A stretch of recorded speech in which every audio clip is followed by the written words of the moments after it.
Doncs per una banda el que esperem és que torni a ser el districte de Sant Martí centre de la ciutat, ja no només de Barcelona, sinó a nivell internacional. I després, naturalment, que ens visiti molta gent.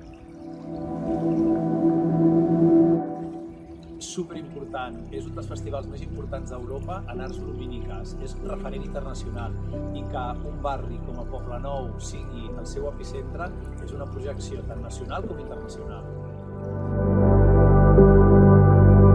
És absolutament primordial i forma part del seu ADN. Tot el mirador és una gran instal·lació artística amb un nombre molt gran d'artistes internacionals i la incorporació de l'Elisa doncs, és un gran honor per nosaltres. De fet, no s'integra perquè el mirador Torreglòries és art i cultura, és indissociable.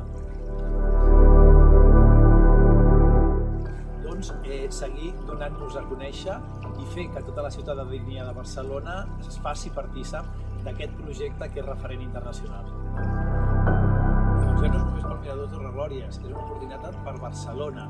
En breu tindrem la plaça de les Glòries Catalanes acabada i aleshores això sí que reivindicarà aquesta nova centralitat de Barcelona i de fet plaça Glòries com el centre urbà de tota l'àrea metropolitana de la ciutat. I això és totalment transcendent, ja no només pel mirador, sinó per tota aquesta zona del 22 arroba, de Poblenou, com a motor econòmic, creatiu i innovador de la ciutat.